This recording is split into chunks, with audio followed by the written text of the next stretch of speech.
네, 이와 관련해서 저희 두 분 전문가 모시고 이야기 좀 나눠보도록 하겠습니다. 이물출 경남대 극동문제연구소 교수 그리고 홍현익 세종연구소 수석연구위원 두 분 나와 계십니다. 안녕하십니까? 네, 안녕하십니까? 백악관에서 이 정용 실장의 발표 상당히 좀 전향적인 내용도 있는 것 같고 일단 간략하게 저희가 좀 집중해야 될 내용에 대해서 설명을 좀 부탁드립니다. 예, 원래 이제 김정은 위원장은 핵을 보유한 상태에서 미국과의 적대 관계를 청산하기를 원해왔습니다. 예. 근데 이번 정용 청와대 국가안보실장의 발표 내용을 보면 예. 비핵화를 하면서 미국과의 적대 관계를 청산하겠다는 의지를 보여주고 있다는 맥락이 가장 중요한 것 같고요. 예. 그러니까 핵을 보유한 상태에서 미국과의 적대 관계를 청산하겠다는 거하고 비핵화 의지를 분명히 전달하면서 비핵화를 전제로 미국과의 관계 정상화를 도모하겠다는 예. 그런 물론 이제 아직 출발 단계이긴 하지만 그런 뜻을 분명히 밝혔다는 게 저한테는 상당히 의미 있게 와닿았고요. 예. 그리고 트럼프 대통령과의 빠른 시일 내에 이제 정상회담을 하겠다. 이것도 이제 북미 관계사에는 처음 있는 일이죠. 예. 미국의 전직 대통령 두 사람이 평양을 방문한 적이 있습니다. 예. 1994년에 지미 카터 대통령하고 2000년이 아니죠. 2000년 이후에 클린턴 전 대통령이 예. 북한에 억류 중인 미국인을 석방시키기 위해서 예. 방문한 적이 있지만 현직 대통령이 평양을 방문해서 정상회담 한다는 것도 예. 굉장히 의미 있고 이 정상회담 자체도 의미 있지만 이 정상회담을 통해서 북미 간의 여러 가지 현안들이 해결될 수 있다는 어떤 전망을 기대할 수 있다는 측면에서 상당히 의미가 있는 것 같습니다. 알겠습니다. 네, 지금 발표된 내용들을 보면 앞서 합의된 6개의 조항의 내용이긴 하지만 이게 김정은을 통해서 직접 또 전달이 됐다는 데 의미가 있는 것 같습니다. 어떻게 보십니까? 네, 역시 우리에게 아직 알려진 거와 달리 예. 트럼프 대통령에게 주는 메시지가 따로 있었던 건데 그게 이제 결국 조속히 트럼프 대통령을 만나고 싶다. 예. 그러니까 평양으로 초청한 거죠. 근데 이제 장소나 그런 거와 상관없이 트럼프 대통령이 5월까지는 만날 수 있다. 예. 이렇게 얘기했으니까 우드라는 표현을 사용했어요. 우드 미트. 그러니까 만나겠다가 아니라 예. 만날 수 있다죠. 만날 수 있다. 그러니까 왜 5월이었을까? 4월 달에 남북 정상회담이 있으니까 예. 미국이 먼저 서두르지는 않겠다는 의사가 좀 있는 것 같고요. 근데 중요한 것은 지금 임 교수께서 얘기하셨지만 북미 간의 정상회담이란 건 역사적으로 한 번도 없었고 예. 그런 상황에서 현직 대통령이 그리고 임기 초반에 비교적 초반이죠. 1년 갓 지났으니까 남북 정상회담과 함께 북미 정상회담이 계속적으로 열린다고 하는 건 한반도의 정세가 그야말로 180도 바뀐다는 거죠. 그리고 평화 체제가 수립될 수 있는 가능성이 매우 높다. 그러니까 과거에는 남북 정상회담만 하고 북미 간에는 계속 껄끄럽고 막 이런 상태에서 다 틀어졌었는데 이제 그야말로 남북 회담의 축과 북미 회담의 축이 같이 가는데 그것도 그냥 실무급 회담이 아니라 정상회담급으로 가리기 때문에 네. 그렇다면 결국은 북한은 김정은의 나라인데 김정은이 이렇게 정상회담을 한다는 얘기는 이 관계가 획기적으로 그냥 근본에서부터 바뀌는 거다. 예. 따라서 이 기회를 정말 다시 오기 어려운 기회가 지금 우리가 왔기 때문에 조금만 더 신중하게 잘 살려가면 정말 한반도 평화를 구축하고 북핵 문제도 해결할 수 있는 절호의 기회라고 생각하는데 우리 정부가 지금 잘하고 있는 것 같습니다. 어떻게 보면 굉장히 겸손하게 네. 우리가 사실상 다 주도했는데도 우리의 공이라고 얘기를 안 하면서도 또 그리고 서두르지 않고 예. 사실 4월 말 정상회담 한다고 그랬을 때 북미 관계는 어떻게 되는데 우리가 네. 이게 할 수 있을까 이렇게 생각도 했는데 알고 보니까 사실은 미국에게도 다 대부분 고지가 돼 있었고 그리고 김정은이 이렇게 4월 말 정상회담 수용한 것 자체가 우리가 다 마련한 안을 받은 것이다. 사실 김정은이 지금 다 얘기한 걸로 돼 있잖아요. 예. 그러나 이런 거를 다 우리가 제안한 겁니다. 제안한 걸 그동안 올림픽 기간 중에 김정은이 한참 고민하다가 그렇게 가자 예. 결단을 했고 그다음에 이제 그러면 트럼프 대통령도 만나겠다 이렇게까지 얘기가 돼서 예. 지금 근데 거기 또 트럼프 대통령이 사실상 쾌히 지금 긍정적으로 지금 화답하고 있기 때문에 그렇다면 지금부터 5월 말까지 한반도 정세가 완전히 작년에 전쟁 직전까지 가던 데서 이제 항구적인 평화 구축에 거의 기반을 마련하는 데까지 예. 얼마든지 갈 수 있다. 그러니까 앞으로 2달이 우리 민족의 미래에 정말로 중요한 2달이 될 것 같습니다. 알겠습니다. 좀 섣부른 판단일 수도 있지만 지난해 연말 분위기와 지금을 비교하면 그야말로 이보다 더 좋을 수 없다라는 이야기가 나올 법도 한데요. 지금 9시가 우리 시각으로 9시 좀 넘어서 발표가 됐지 않습니까? 이건 회담이 끝나자마자 바로 정용 실장이 이런 이야기를 내는 것에 미국이 동의를 했다는 건 이미 사전에 모든 게 얼추 좀 조율이 된 게 아닌가라는 예상을 해보는데 어떻게 보십니까? 그러니까 한미 간의 조율 예, 한미 간의 모든 말씀하시는 조율. 거죠.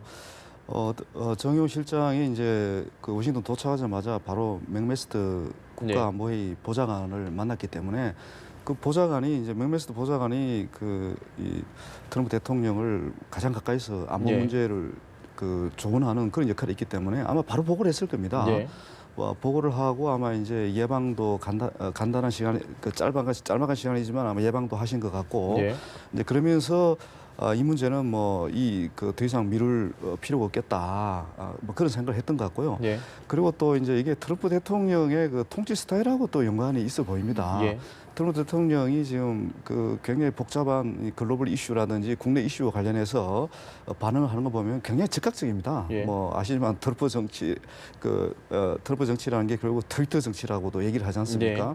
그래서 아마 이제 빠른 시간 바로 중요한 합의라고 생각해서 내보낸 것 같고요.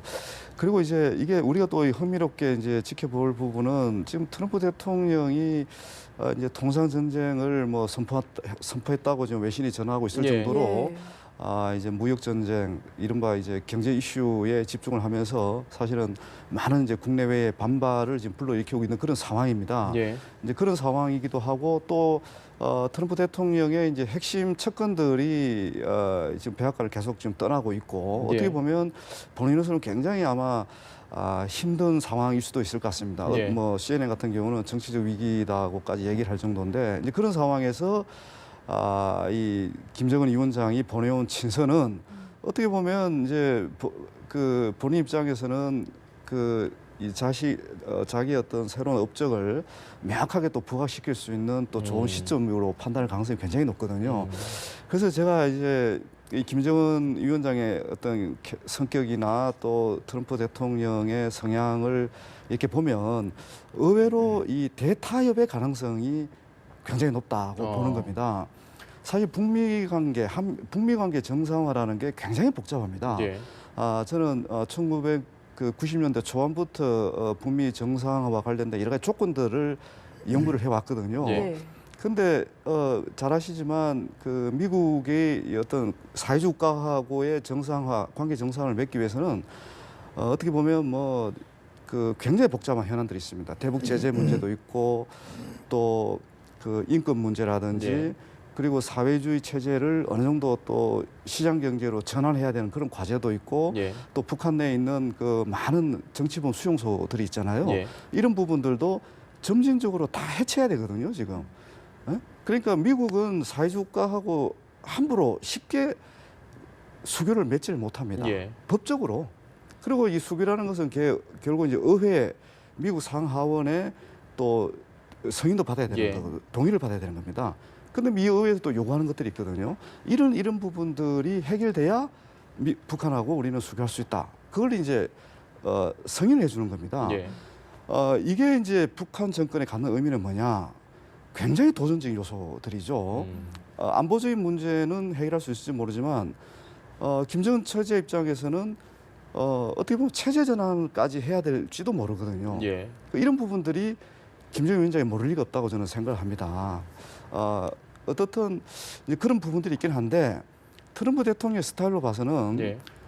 이게 북한하고 관계 정상화까지는 아니더라도 뭐 예를 들면 평화협정 같은 걸 체결해서라도 자기의 어떤 업적을 기록할 수 있고 또 그 업적을 통해서 국내외 여러 가지 현안 여러 가지 지금 교착 상태에 있는 자신의 리더십을 타결할 수 있는 기회가 된다면 예.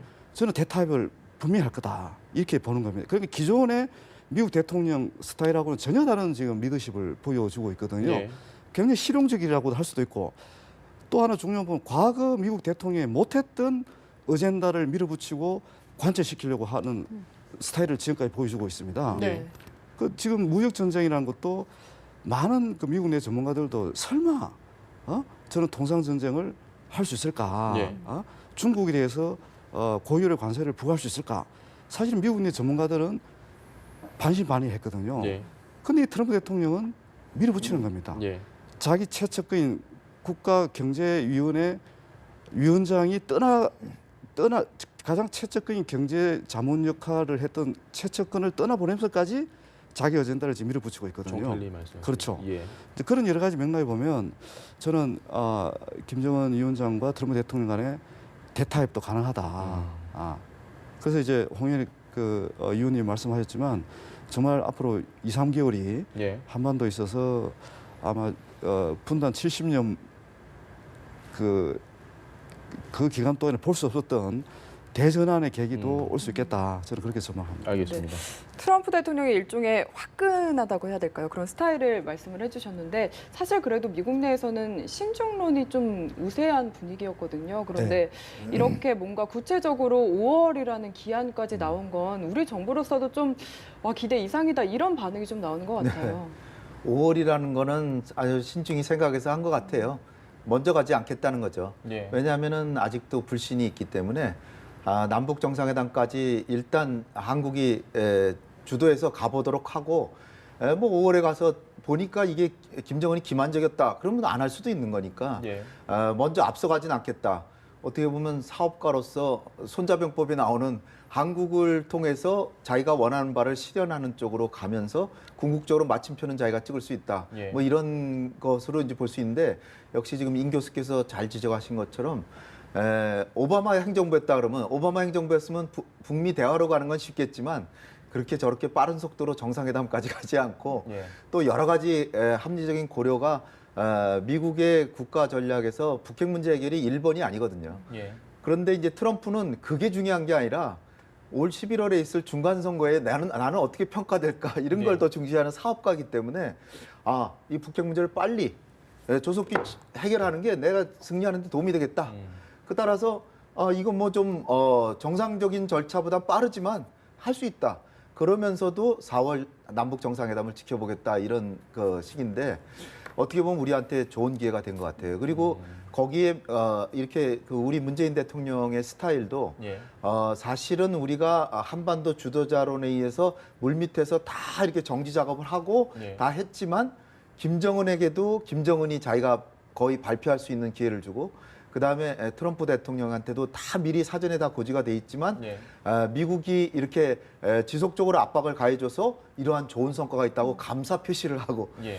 사실은 미국의 지금 대북 정책은 제가 보기에는 너무나 왔다 갔다 하고 전략 자체가 없어 보이고 거기다가 뭐 선제 공격을 불사한다고 상당히 위험해 보이기도 하고 그랬는데 그걸 우리 대한민국 최고 지도부에서는 상당히 인내하면서 그리고 한미동맹을 잘 유지하면서 그러면서 물밑에서 남북 간에 오가는 얘기 다 해주고 그러면서 평화 쪽으로 간다. 그리고 최근에까지도 어제까지도 대통령께서 하신 말씀이 국가안보 한 채 빈틈 없어야 네. 되고 그다음에 결렬됐을 때 대비해서 우리가 또 안보도 해야 되는 거고 그리고 우리 자주국방도 해야 된다. 그 육사 인간실 네. 가서 또 그렇게 얘기를 하시면서 이 공은 또 미국이나 김정은에게도 체면을 살려주게 하고 이런 것이 잘 어우러져서 이런 성과로 가는 것 같아요. 그러니까 한마디로 말씀드리면 우리 정부가 실질적으로는 100배의 노력을 하면서도 굉장히 신중하고 지혜롭게 감으로써 이런 결과들이 나온 것이다. 이렇게 생각되는 면에서 우리 정부가 굉장히 정말 칭찬해드리고 싶습니다. 알겠습니다. 혹시 이 미국에서 이제 미국은 밤으로 넘어가는 시간이니까 미국 시간으로 내일 아침 정도 오전 정도 되면 미국 측에서도 어떤 입장 발표가 나올까요? 우리 정용 실장이 이야기한 것에 대한 그 부분. 예, 나올 거라고 일단 봅니다. 예. 지금 틸러슨 국무장관이 그 유럽을 순방 중인 걸로 좀 알고 있는데 예. 모르겠습니다. 이제 오늘 밤에 다시 돌아오는지는 저도 이제 모르겠는데 어떻든 입장 발표가 있을 겁니다. 예. 그리고 백악관의 이제 정례 브리핑이라든지 국무부의 정례 브리핑 때 많은 기자들이 이 질문에 집중할 수밖에 없는 상황이잖아요. 예. 예. 그러다 보니까 아마 공식 입장이 나올 것 같고요. 뭐 역시 그 홍 의원님 방금 말씀하신 대로 예. 결국 이제 우리가 너무 들떠서도 안 되고 너무 이제 과도한 기대를 하기에는 좀 이런 그런 감도 있지만 예. 이제 많은 분들이 과연 이런 그 김정은의 그 의지가 얼마나 이제 신뢰할 만한가 예. 이런 부분에서 계속 의문을 표시하잖아요. 근데 이제 김정은 위원장 입장에서도 지금 같은 기회가 아마 다시 오기 쉽지 않을 거라는 판단을 할 가능성이 굉장히 높습니다. 예. 네. 그러니까 어느 정도 저는 신뢰를 해도 된다고 보는데 만약에 여기서 다시 약속을 어겼다. 예. 그리고 자기가 지금까지 한 어떤 친서를 통해서 친서라는 것은 문서지 않습니까? 예. 문서로 문재인 대통령 그리고 또 트럼프 대통령하고 어떻게 보면 자기의 약속을 한 거거든요. 문서를 통해서. 근데 이 부분을 자기가 앞으로 진정성 있게 이행을 안 한다? 그랬을 때 입을 타격도 굉장히 크기 때문에 물론 이제 협상 과정에서 여러 가지 우여곡절이 있겠지만 일단은 잘 진행될 거라고 이제 보여지고요. 예. 근데 이제 미국 내의 그 반북 미국의 북한에 대한 어떤 불신 이 정서가 너무 지금 또 뿌리 깊게 박혀 있는 것도 사실입니다. 예. 그래서 특히 이제 이른바 그 미국 내 이제 강경파들 과거에 이제 우리가 네오콘이라고 불렀던 이런 세력들이 다시 또 그 북한에 대한 새로운 정보, 예. 굉장히 안 좋은 정보들이죠. 예. 뭐 북한에 대한 계속 안 좋은 정보를 언론에 공개함으로 인해서 또 북한에 대한 여론이 악화되고 그런 예. 부분들이 또 트럼프 대통령의 어떤 결단에 또 영향을 줄 수 있고 뭐 이런 부분들이 상당히 저는 우려되긴 합니다. 왜냐하면 지난 그 한 25년간의 그 북미 뭐 관계사라 그럴까요? 협상의 역사들 이런 걸 들여다보면 사실 이 그 행정부 간의 협력은 어느 정도 진전이 되지만 늘 이렇게 돌발 변수, 예. 돌출 변수들이 계속 중간에 일어나면서 이 합의 이행을 이제 지체시키거나 뭐 극단적으로 중단시킨 사례들이 그런 사례들로 점철돼 왔거든요. 예. 이 북미 관계사라는 게. 예. 그래서 이제 이번에는 뭐 역시 이제 그런 부분들을 어떻게 관리하느냐가 이제 관건일 것 같고요. 다행히 지금 이제 어쨌든 김정은, 트럼프, 문재인 대통령 이 3자 간의 정상 간의 아주 어떻게 보면 긴밀한 과거에는 정말 볼 수 없었던 긴밀한 대화 채널 또 서로 간의 협의 채널 소통 이런 부분들이 가능한 구조가 지금 만들어져 있기 때문에 이제 조금 이전과는 다른 그런 긍정적인 결과도 기대할 수 있는 상황이 아닌가 이렇게 예, 또 알겠습니다. 판단했습니다. 홍 의원님, 네. 지금 뭐 아주 고무적인 분위기. 물론 차분하게 저희가 반응을 해야 되지만 조금 좀 더 자세하게 들어가 보면 이 핵미사일 그러니까 미사일 도발을 중단하겠다는 의사 표시를 했지 않습니까? 그건 네. 뭐 이미 우리 대북 사절단이 이야기를 한 부분이고 이걸 미국에 설명을 할 때 그 전제 조건이 있었습니다. 앞에 체제 안전 보장과 군사적 위협이라는 부분 이게 우리나라에서도 논란이 됐고 미국이 이걸 어떻게 받아들일까 일단 그 부분에 대한 이야기는 없거든요. 어떻게 네. 해석하십니까? 그것까지 김정은이 다 설명했을 리는 없고요. 예. 군사적 위협이라고 하는 건 뭐 북한이 맨날 얘기하는 거는 한미연합훈련 중단해라. 뭐 가능하다면 주한미군 철수해라. 한미동맹 깨라. 뭐 그런 거겠죠. 근데 예. 북한의 사정은 자기네도 아직은 중국하고 동맹 조약이 있거든요. 예. 근데 북한에 중국군은 하나도 배치돼 있지는 않죠. 그러나 이제 지정학적으로 상황이 다른 게 북중 간에는 국경이 붙어 있으니까 예. 여차하면 바로 그냥 도와주면 되니까 굳이 북한에 중국군을 주둔시킬 이유가 상당히 적다. 예. 근데 미국은 태평양 저 너머에 있으니까 그래서 이제 주둔시키는 거죠. 그런 상황에서 북한의 입장에서는 그 군사적 위협 해소라고 하는 거는 자기네들은 북중 군사훈련 안 하지 않냐. 예. 근데 한미는 왜 훈련하냐. 이게 나름대로 보면 어떻게 보면 그럴듯하네 뭐 그렇게 생각할 수도 있는데 지정학적으로 보면은 한미 간에는 우리는 핵을 개발 안 하잖아요. 예. 그러니까 북한이 완전히 비핵화를 한다. 그 뒤에 있어서 북한이 재래식 무기만 가지고도 군사적 위협을 느끼지 않을 수 있을 정도의 북미 간 남북 간의 신뢰가 조성돼야 되겠죠. 예. 그게 이제 달리 얘기하면 한반도 평화 체제라는 건데 그게 이제 군사적 위협 부분은 이제 거기에 속하는 거고 그다음에 체제 안전 보장은 이런 거죠. 뭐 미국이나 우리 한국의 보수층에서는 예. 체제 안전 보장은 뭐 자기 정권 유지는 국내에서 반란이 일어나거나 쿠데타 일어나고 그래서 무너질 수 있는데 그 체제까지 어떻게 보장을 해주나. 네. 근데 북한이 얘기하는 건 그런 걸 얘기하는 게 아니죠. 이를테면은 북한에 반란이 일어나도록 공작을 한다거나 그러면 그거는 체제 안전 보장이 아닌 예. 거죠. 그다음에 북한의 정권을 비방하고 비난하기 위해서 대북 전단을 살포한다. 예. 확성기 방송을 한다. 뭐 그 확성기 방송을 무슨 그냥 정보 주는 게 아니라 북한은 폐쇄 체제인데 외부에 남한은 북한보다 40배 잘 사는데 너네는 지금 속고 있다. 뭐 이런 방송하면 체제 안전 보장이 안 된다고 생각하겠죠. 그러니까 선의의 평화 공정과 내정 간섭 하지 마라. 뭐 이런 얘기라고 전 보여지는 거죠. 이를테면 탈북자들을 굉장히 우대한다. 그럼 북한이 사는데 너무나 고달픈데 야 한국에 가면은 엄청나게 잘 살게 해준다. 그럼 다 탈북할 거 아니에요. 그런 것까지도 이제 포함하는 거다. 그러니까 넓은 의미의 우리가 정권을 유지하는데 방해하는 행동을 하지 마라. 예. 사실 상식적으로 생각하면 금방 알 수 있죠. 근데 이제 우리가 사실 전쟁 중에 휴전 상태이기 때문에 예. 지금까지는 다 당연시 되어 온 거죠. 휴전선에서의 확성기 방송이라든지 뭐 대북 전단 살포하는 것도 뭐 북한 독재 체제 타도하려고 보내는데 그거 뭐 나쁜 거냐? 근데 그게 아닌 거죠. 북한에서는 최재 안정이 자기네는 북한의 그 김정은을 욕하는 삐라를 북한 주민이 보면 체제 안전에 훼손이 됐잖아요. 예. 그러니까 그런 거를 포함해서 하면은 우리가 어렵게 이해할 수 있는 부분은 아니다. 그러니까 근데 사실상 더 들어가 보면 앞에 부분이 더 어려울 수도 있어요. 북한이 핵을 포기하면 재래식 군사력만 남을 거 아니에요. 예. 근데 사실 우리가 경제력이 40배 앞섰고 재래식 군사력은 대한민국이 북한보다 더 우월하다고 저는 평가하는데 예. 거기다 주한미군까지 있잖아요. 그럼 북한이 핵을 포기하면 자기네는 완전히 군사적으로 훨씬 열등해지잖아요. 예. 그걸 어떻게 해소해 줄 거냐. 이런 문제들이 있기 때문에 지금은 첫걸음을 띄고 있는 것인데 이제 큰 폭의 진전이 예상되는 것일 뿐이지 완전히 북한이 비핵화까지 가는 데는 아직 한참의 시간이 있다. 그러나 과거처럼 실무회담부터 쭉 해서 올라가면 시간은 훨씬 많이 걸리죠. 근데 정상회담이 바로 되니까 그러면 북한은 1인 지배 체제인데 최고 지도자가 야 그거 뭐 핵 포기해라.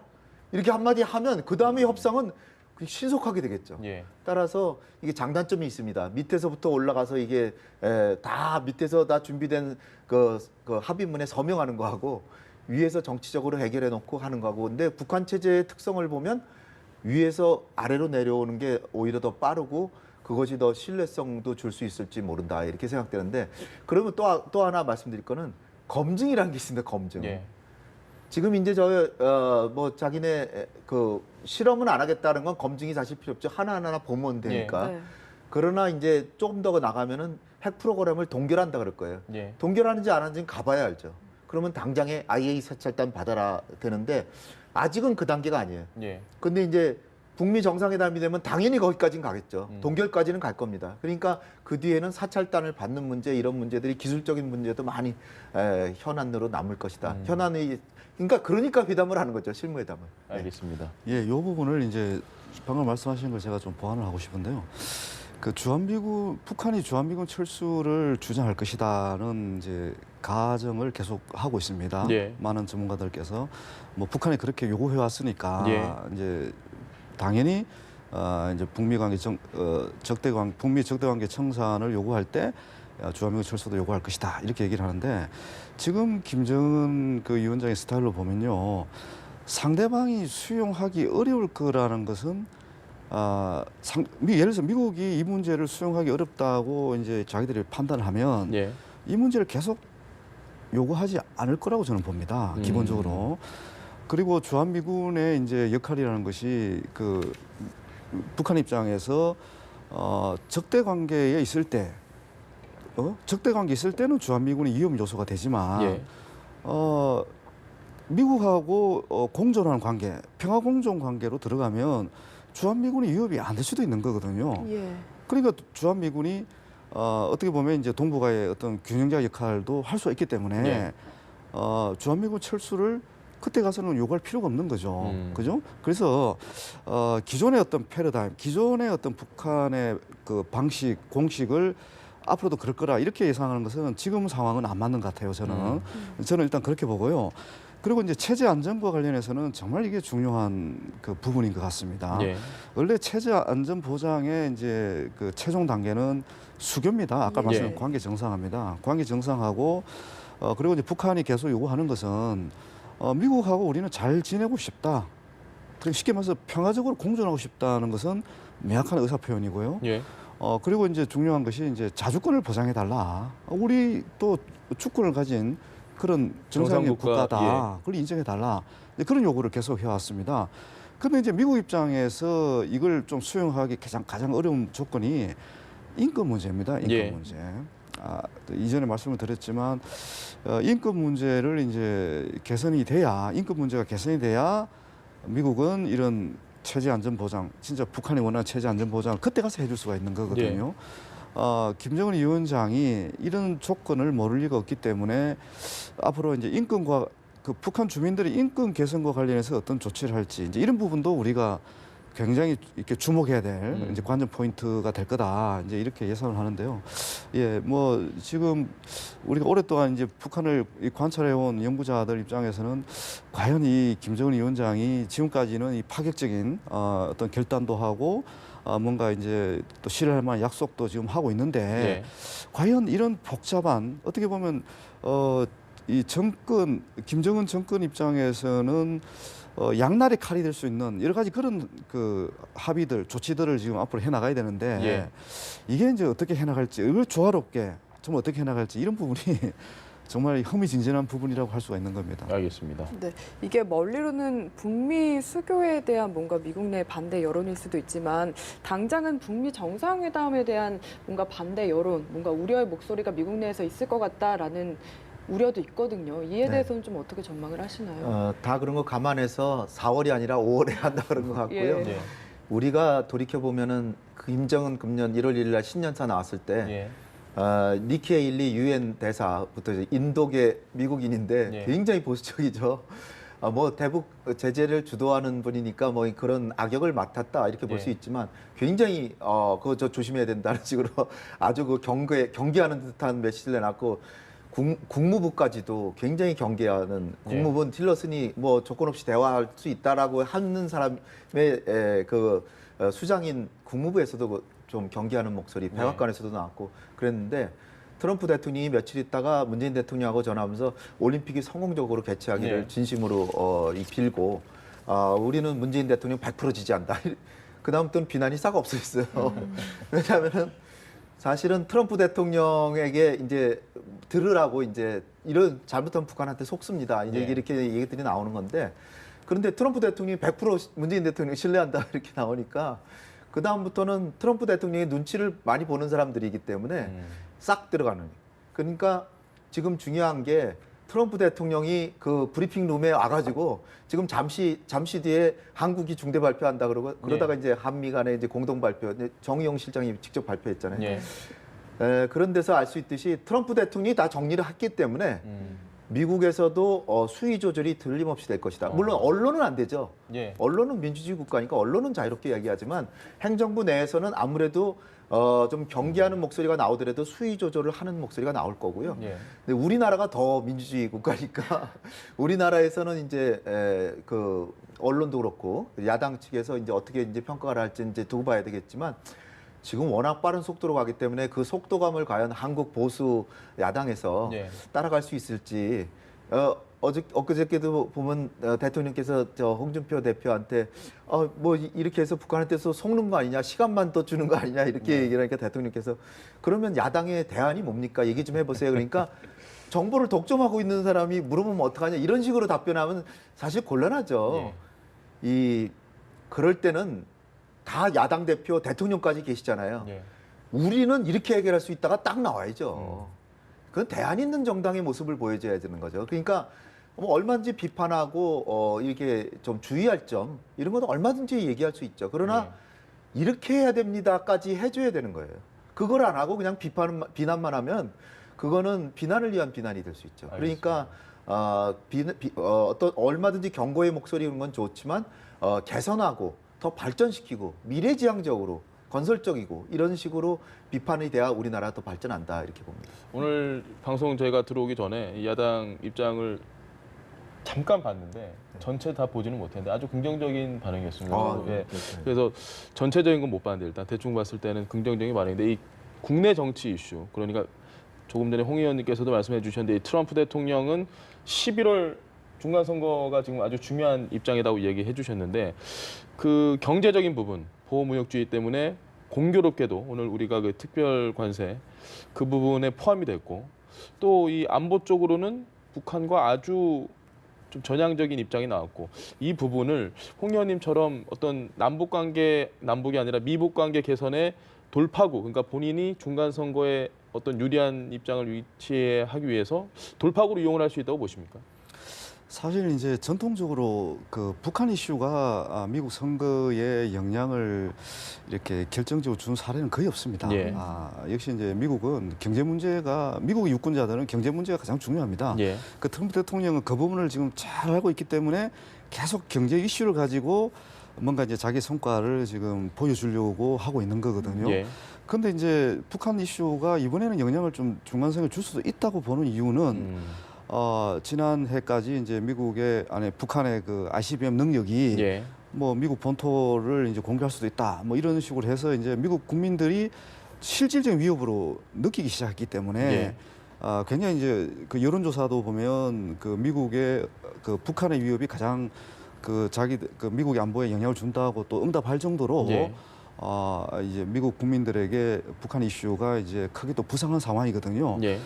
그래서 11월이면 사실 좀 시간이 많이 남아 있거든요. 그래서 이제 5월 달에 정상회담을 하고 그 이후에 북한이 뭔가 실질적으로 가시적으로 비핵화 조치 또 그 특히 이제 미국 국민들이 우려하는 그 대륙간 탄도 미사일과 관련된 예. 전향적인 조치들이 나온다면 저는 상당히 그 미국 국내 여론에 상당한 긍정적 영향을 미치면서 트럼프 대통령의 성과로 부각될 가능성이 높다. 그럼 자연스럽게 외교적 성과가 중간 선거에도 저는 상당히 긍정적 영향을 미칠 걸 봅니다. 왜냐하면 지금 미국의 외교와 관련해서 이 통상 문제 외에 외교 이슈는 시리아 문제 외에는 거의 없거든요. 지금.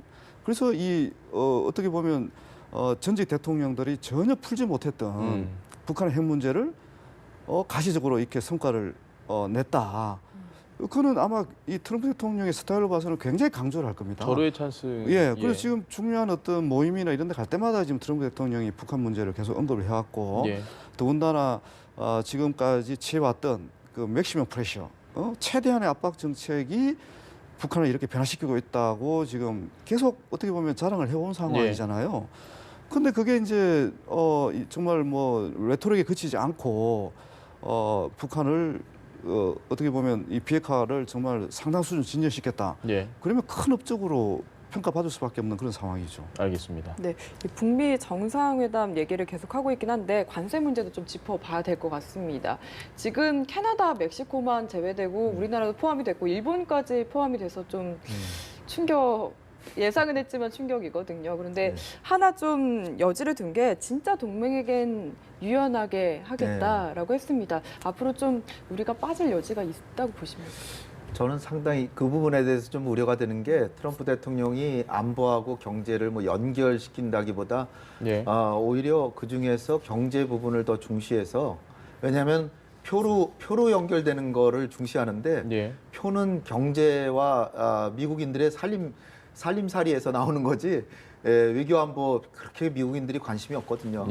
따라서 거꾸로 한반도 문제를 작년에 보면은 엄청난 위기 국면에 가는 거를 그냥 내버려 두면서 우리 정부가 조금 좀 속도 조절을 하고 좀 그 북한하고 대화도 좀 해보라 이런 식으로 이제 우리 계속 부탁을 하니까 경제 쪽에서 오히려 소득을 가져가는 이를테면 한미 FTA 개정하고 방위비 분담금 올려달라 또 뭐 그 관세 같은 거 붙이고 그 대신에 안보 부분은 뭐 한국이 하는 것 좀 지켜보겠다는 식으로 하는데 결국은 제가 말씀드리고 싶은 게 뭐냐면 안보보다 경제를 더 중시하는 사람이에요. 트럼프 대통령은. 그러니까 여간에서는 한미동맹이 특수관계니까 무역통상에서도 봐준다. 이건 좀 상당히 기대하기가 어렵고요. 오히려 경제 부분에서 조금 양보하면 안보 부분은 한국이 하는 대로 좀 지켜보겠다. 요거는 되는데 그게 완전히 그 관계가 떼어있다고 보기는 어렵지만 사실은 별개 문제인데 연계시킨다면 안보를 활용해서 경제에서 이득을 챙겨간다. 그게 더 설명력이 있습니다. 그래서 이 무역통상 부분은 그러니까 오죽하면 우리 정부에서도 WTO에 제소하는 것도 할 수 없이 동맹이지만 그러면서 트럼프 대통령 하는 얘기가 우리가 안보 동맹이지 경제 동맹이냐 이렇게까지도 얘기를 하잖아요. 그 얘기는 트럼프는 상당히 솔직한 사람이거든요. 저 나름대로는. 그러니까 우리도 맞다. 그래 안보에서는 철통 같은 한미 동맹을 가져가지만 그렇지만 무역 통상에서 저렇게 갑자기 25% 관세 25%인가? 25%죠. 25%. 네, 철강. 25%. 그건 정말 있을 수 없는 일이죠. 25% 관세를 갑자기 매기면 어떡합니까? 그러니까 우리도 할 수 없이 그렇다고 해서 우호 관계는 훼손하지 말고 그거는 좀 정상적인 방법이 아닌 것 같다라고 WTO에 제소한다든지 아니면 통상 한미 FTA 협상을 좀 더 철저하게 준비해서 잘해서 그래서 극복해야 될 문제가 아닌가 생각됩니다. 알겠습니다. 지금 일본 같은 경우에 이 우리 대북 특사단이 돌아와서 발표를 했을 때도 다들 뭐 좀 긍정적인데 일본은 좀 불편했고 특히나 오늘 이제 아베 총리 이야기가 속보로 좀 지나가긴 했는데 그렇게 썩 지금 상황을 반기는 것 같지는 않습니다. 어떻게 보십니까? 일단 그 일본 정치 특히 또 이제 한일 관계를 바라보는 그 아베 총리의 시각 뭐 태도 이런 걸 보면 역시 이제 위안부 그 합의 그 불이행에 대한 그 우리 정부에 대한 그 불편한 심기가 여전히 남아 있는 것 같습니다. 기본적으로 이 위안부 문제가 이제 해결이 안 되니까 계속 어떻게 보면 이제 문재인 정부를 견제하는 그런 그 외교적 그 은행을 계속 하고 있는데요. 근데 사실 지금 일본은 뭐 어떻게 보면 지금 자기들도 그 북한과의 그 관계 개선을 해야 될 수요들이 굉장히 존재합니다. 그 일본에 납치된 그 북한에 납치된 일본인들도 지금 문제도 있고, 그리고 이제 그 일본에 있는 그 학자들을 제가 만나보면 그 어떻든 북한하고 관계 개선을 해서 자기들이 이런 그 어떤 큰 흐름에 뒤처지지 않으려고 하는 그런 또 속마음도 갖고 있는 거거든요. 근데 이제 공식적으로는 계속 제재 압박만 더 해야 된다, 뭐 이런 식으로 얘기는 하는데 사실 저 부분은 저는 상당히 이제 어떻게 보면 은사 차원에 머문다고 봅니다. 실질적으로 이제 미국이 움직이기 시작하면 일본도 저는 합류할 것으로 지금 예상이 되고요. 그러면서 또 북일 관계, 북일 대화를 저는 재개할 가능성이 굉장히 높다고 봅니다. 그 북일 그 아베 총리가 사실 처음 이제 등장할 때 다시 총리를 맡으면서 등장할 때 가장 전향적으로 그 북한과의 관계 개선을 만들려고 했거든요. 근데 이제 이게 북한의 핵과 미사일이 계속 이제 발사되고 이러면서 이제 그러지를 못했는데 그리고 이 미사일 위협은 일본한테도 굉장히 큰 위협으로 지금 다가온 상태 아닙니까? 이것도 이제 자기들도 당사자라고 주장할 수 있는 부분들이 굉장히 많기 때문에 저는 북일 관계도 조만간에 북일 대화도 조만간에 재개될 거라 이렇게 봅니다. 아마 그것도 김정은 위원장이 이 상황을 지켜보면서 또 적절한 시점에 아베 총리에게도 친서를 보낼 가능성이 상당히 높습니다. 알겠습니다. 네, 오늘 두 분 말씀 여기까지 들어보겠습니다. 지금까지 이물출 경남대 극동문제연구소 교수 그리고 홍현익 세종연구소 수석연구위원과 함께했습니다. 말씀 잘 들었습니다. 고맙습니다. 감사합니다.